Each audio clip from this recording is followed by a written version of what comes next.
का पहला प्रश्न है कि मध्यकालीन भारत के संदर्भ में कॉर्निश, चहार तस्लीम और जमुइन बोस थे। अभिवादन की शैलियाँ थीं, शैक्षिक संस्थानों के प्रकार थे, वास्तुशिल्पकलीय अभिकल्पनाएं थीं या दास प्रथा के रूप थे। तो जो इसका सही जो आंसर है वो आपका है, ठीक है, ए ऑप्शन, अभिवादन की शैलियाँ थी। ठीक है, कॉर्निश जो है वो एक प्रकार के औपचारिक अभिवादन का प्रकार था जिसमें दरबारी अपने दाहिने हाथ की हथेली को अपने माथे के सामने रखते थे और सर झुकाते थे। इससे यह माना जाता था कि कॉर्निश करने वाला व्यक्ति अपने इंद्रिय और मन के स्थल को हाथ लगाते हुए झुककर विनम्रता के साथ शाही दरबार में अपने आप को प्रस्तुत कर रहा है। जबकि चहार तस्लीम जो है, चहार तस्लीम एक नमस्कार की विधि है। यह दाहिने हाथ के पृष्ठ भाग को भूमि पर रखने के साथ आरंभ होती है। इसके बाद इसे धीरे धीरे ऊपर उठाया जाता था और तब तक व्यक्ति खड़ा नहीं हो जाता। खड़े होने के बाद व्यक्ति अपने हाथ की हथेली को अपने सिर के मुकुट पर रखता है और इसे 4 बार कहा जाता है और तस्लीम, और इसे 4 बार किया जाता था, इसलिए इसे चहार कहते हैं। ठीक है, और तस्लीम का मतलब होता है खुद को प्रस्तुत करना, तो इसलिए बन जाता है चहार तस्लीम। फिर तीसरा जो है वो है मतलब कि शासक को किए जाने वाले अभिवादन का प्रकार, जिसमें व्यक्ति की स्थिति को दर्शाता था, जिसमें अधिकाधिक सम्मान पूर्वक किया जाने वाला अभिवादन उस व्यक्ति के उच्च स्तर पर प्रतिनिधित्व होता था। जैसे प्रणाम करने का सर्वोच्च रूप सिजदा या साष्टांग प्रणाम करना था। शाहजहां के शासनकाल में इन रिवाजों को चहार तस्लीम और जमीन बोस से प्रतिस्थापित कर दिया गया था। ठीक है, तो सही आंसर जो है वो इसका ए ऑप्शन है। अगला प्रश्न है कि अकबर के आईने दहसाला प्रणाली के संदर्भ में निम्नलिखित कथनों पर विचार कीजिए कि यह प्रणाली भूमि से संबंधित सुधारों के भाग के रूप में शेरशाह सूरी के द्वारा आरंभ की गई थी और इस प्रणाली की भूमि की वर्तमान उत्पादकता के आधार पर केवल स्थायी फसल दर की दर निर्धारित की जाती थी। तो इनमें कौन सा कथन सही नहीं है? तो इसका सही जो आंसर है वो आपका है डी सी ऑप्शन, कि इसके दोनों कथन जो हैं वो गलत है। क्योंकि अकबर ने शेरशाह की प्रशासकीय प्रणाली को अपनाया था जो कि उसे बहुत लाभकारी नहीं प्रतीत हुई, अतः उसने अपनी प्रशासकीय प्रणाली आरंभ की। इसीलिए अकबर ने 1580 में दहसाला नामक नई प्रणाली आरंभ की जो उसके भू राजस्व प्रशासन का एक अंग बनी। इसलिए पहला कथन जो है वो गलत है। दूसरा कथन इसलिए गलत है क्योंकि इस प्रणाली के अंतर्गत विगत 10 सालों में प्रचलित औसत मूल्य के साथ साथ विभिन्न फसलों के औसत उपज की गणना की जाती थी। राज्य की मांग को नगद राशि में प्रस्तुत किया जाता था। औसत उपज का 1/3 राज्य की मांग होती थी। राज्य के इस अंश को 10 सालों में प्रचलित औसत मूल्य की सूची के आधार पर नगद राशि में परिवर्तित कर दिया जाता था। अकबर ने भूमि की एक नई प्रणाली की शुरुआत की जिसे जब्ती प्रणाली कहते हैं। यह मालवा के साथ साथ गुजरात और लाहौर से इलाहाबाद तक लागू की गई थी। जब्ती प्रणाली के अंतर्गत लोहे के छल्ले लगे हुए बांस के सहारे भूमि की नाप की जाती थी। जब्ती प्रणाली मूल रूप से राजा टोडरमल के साथ जुड़ी हुई है, इसलिए इसे कभी कभी टोडरमल बंदोबस्त के नाम से भी जानते हैं। टोडरमल अपने समय का एक विलक्षण राजस्व अधिकारी था। पहले उसने शेरशाह के दरबार में काम किया, उसके बाद वह अकबर के दरबार में आया था। जब्ती प्रणाली के अतिरिक्त अकबर के मूल्यांकन की नई अन्य प्रणालियां भी आरंभ की गई थी, जिसमें आम तथा सबसे एक प्रचलित प्रणाली थी जिसे बटाई या गल्ला बख्शी कहते थे। अगला प्रश्न है कि सुल्तान मोहम्मद बिन तुगलक अपने शासनकाल के दौरान निम्नलिखित में से कौन सी पहले की गई थी? ठीक है, मतलब कि मोहम्मद बिन तुगलक के शासनकाल की कौन सी घटनाएं जो है पहले की गई थी। ठीक है, उसके शासनकाल में किसानों को सोनहन नामक कर्ज की सुविधा प्राप्त थी। यह सांकेतिक मुद्रा प्रारंभ करने वाला एशिया का पहला व्यक्ति था। उसने दासों के लिए दीवाने बंदगान नामक नया विभाग बनाया था। तो इनमें कौन सा कथन जो है सही है? केवल एक और दो और तीन, या फिर केवल 3? तो जो इसका सही जो आंसर है वो आपका है ए ऑप्शन, केवल एक, मतलब इसके कथन की मोहम्मद तुगलक के शासनकाल की केवल एक कथन जो है वो सही है।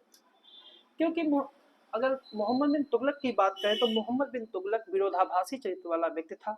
वह एक ऊर्जावान और अभिनव प्रशासक था। वह एक योग्य सेनापति भी था। न्याय और नैतिकता की भावना से युक्त व्यक्ति था। वह कई प्रकार के विषयों का साहित्य का ज्ञाता भी था। दिल्ली के सुल्तान के रूप में उसने 26 साल कार्य किया। उसने कर के बोझ को कम करने, कृषि को विकसित करने और न्याय प्रशासन को सुधार करने के लिए प्रशासनिक उपायों को अपनाया। उसके द्वारा 3 मुख्य प्रयोग विफल रहे, जिसके कारण कई इतिहासकार उसे सनकी राजा कहते हैं। ये प्रयोग निम्नलिखित थे, जैसे कि दिल्ली से देवगिर राजधानी को स्थानांतरित करना, खुरासान और कारगिल के सैन्य अभियान और सांकेतिक मुद्रा का प्रारंभ। एशिया में सांकेतिक मुद्रा का कोई प्रयोग नया नहीं था। चीन के कुबलाई खान ने 1260 और 94 के दौरान ईरान के कई खातू खान चीन के कुबलाई खान ने 1260 में और ईरान के कई काथू खान ने 1293 में सांकेतिक मुद्रा का प्रचलन किया। कुबलाई खान द्वारा प्रारंभ की गई सांकेतिक मुद्रा को चांद कह के रूप में कहते हैं, जो उसके 1294 में उसकी मृत्यु उसके शासनकाल में प्रचलित थी। इसलिए दूसरा कथन जो है गलत है, क्योंकि उसने सांकेतिक मुद्रा प्रारंभ करने वाला एशिया का पहला व्यक्ति था। एशिया का पहला व्यक्ति जो था वो चीन का कुबलाई खान था, दूसरा व्यक्ति जो था वो ईरान का कई खातू खान था और तीसरे जो था वो मोहम्मद बिन तुगलक थे। सुल्तान मोहम्मद तुगलक ने कृषि कर्ज को सुविधा बनाया और जिसे सोनधर कहा जाता था, इसलिए पहला कथन जो है सही है। और दासों से संबंधित विभाग को दीवाने बंदगान कहते हैं और इसकी स्थापना जो है फिरोज शाह तुगलक ने की थी, इसलिए तीसरा कथन भी गलत है। सही आंसर जो है वो केवल ए ऑप्शन है कि पहला कथन सही है, बाकी जो दोनों हैं वो गलत है। अगला प्रश्न है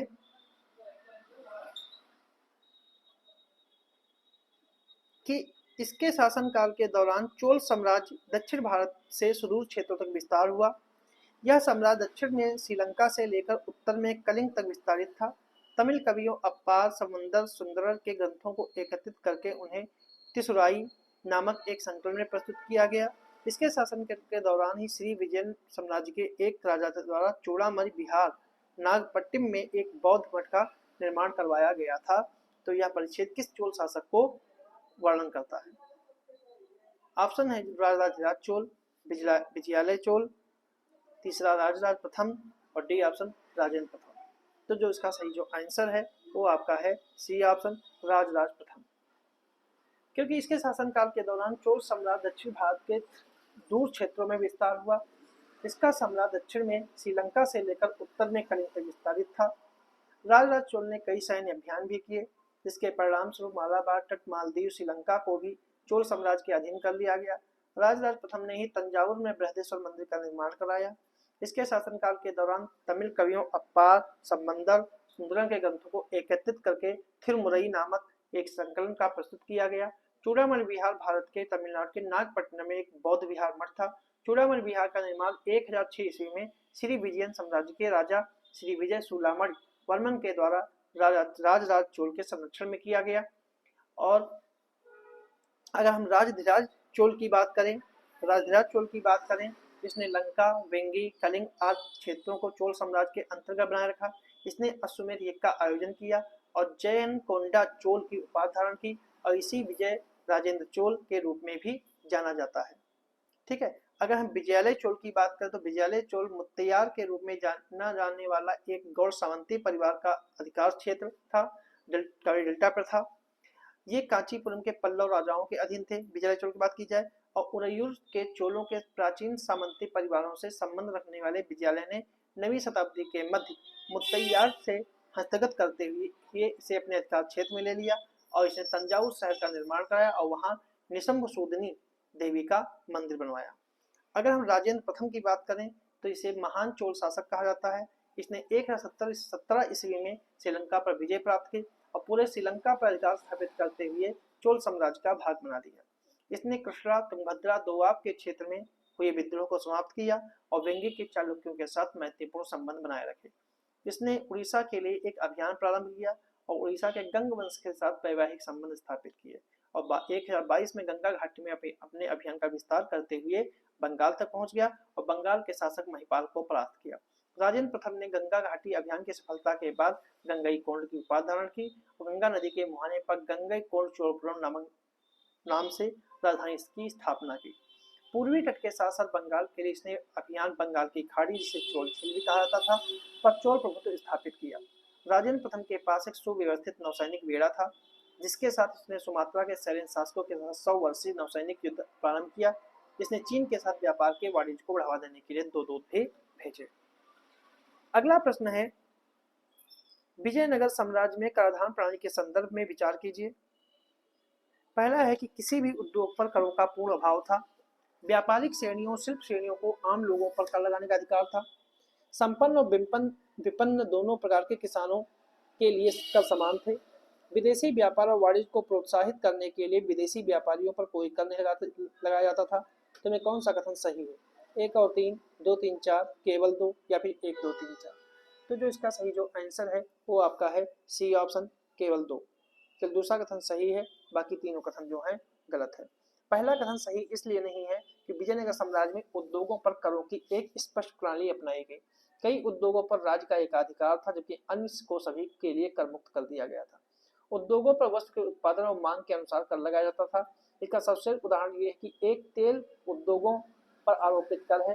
तेल मिल पर राज्य द्वारा कई कर लगाए गए थे, जिनका उल्लेख इस काल के शिलालेख में भी किया गया है, क्योंकि प्रत्येक तेल मिल को एक आधिकारिक मोहर रखनी पड़ती थी और मोहर प्रदान करने के बदले सरकार कर लेती थी। दूसरा कथन जो सही है, ठीक है। और तीसरा कथन जो है वो इसलिए सही नहीं है क्योंकि यह प्रगतिशील कराधान प्रणाली संभवतः विजयनगर के सम्राट कृष्णदेव राय के द्वारा प्रारंभ की गई थी। उन्होंने यह सुनिश्चित किया था कि कर समान दरों पर नहीं लगाना चाहिए। लगाए गए कर की राशि किसान की आय पर निर्भर होनी चाहिए।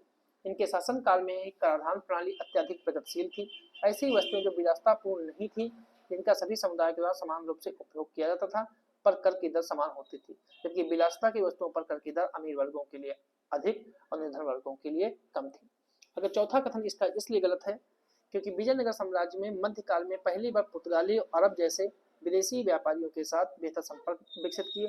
बारबोसा द्वारा विदेशी व्यापार के मुसलमानों से पुर्तगालों के आधिपत्य में जाने का विस्तृत वर्णन किया गया है। 15वीं शताब्दी में के करीब पुर्तगालियों के आगमन के साथ ही मुस्लिम व्यापारियों का यह एकाधिकार समाप्त हो गया। 16वीं शताब्दी के प्रारंभ होने तक प्रौढ़ देवराय के शासनकाल में घोड़ों के अधिकांश व्यापार पर मुस्लिम व्यापारियों का एकाधिकार था। भटकल, होन्नावर, मंगलोर, गोवा उस समय के महत्वपूर्ण पत्तन थे। ओरमुज, जहाज, घोड़े और मोती के साथ भटकल आते थे। अन्य आयातित चीजों में हाथी, तांबा, मूंगा, पारा, सिंदूर, चीनी रेशम और मखमल शामिल था। हाथियों का आयात श्रीलंका और रेशम का आयात चीन से होता था। विदेशी व्यापारियों पर कर लगाया जाता था, जो राज्य की आय का प्रमुख स्रोत होता था। ठीक है, तो इसका सही आंसर जो है वो सी ऑप्शन है। अगला प्रश्न है कि मनसबदारी व्यवस्था के संदर्भ में निम्नलिखित कथनों पर विचार करें कि मजबूत सेना के रखने के लिए यह व्यवस्था अकबर द्वारा प्रारंभ की और सैनिकों का वेतन भुगतान उन्हें जागीर सौंप कर किया जाता था, न कि नकद में। मनसबदार राज्य के खर्च पर घोड़े, ऊंट, हाथी, ऊंट और गाड़ियां रखते थे। तो इनमें कौन सा कथन सही है? केवल 1, 2 और 3, केवल 1 और 3 या फिर 1, 2, 3? तो जो इसका सही जो आंसर है वो आपका है ए ऑप्शन, केवल 1। पहला कथन सही है क्योंकि अकबर ने अपनी सेना को संगठित और सुदृढ़ किया, मनसबदारी प्रणाली को प्रोत्साहित किया। और मनसब एक अरबी शब्द है जिसका अर्थ होता है रैंक या श्रेणी। मनसबदारी प्रणाली के अंतर्गत प्रत्येक अधिकारी को एक रैंक यानी मनसब प्रदान किया जाता था, जिसमें न्यूनतम श्रेणी जो थी वो 10 थी और अधिकतम जो थी वो 7,000 थी, जो केवल राज परिवार के लोगों को ही मिलता था या राजकुमारों को ही मिलता था। मनसब को जात और सवार के रूप में वर्णित किया जाता था। जात शब्द जो है वो व्यक्तिगत होता था।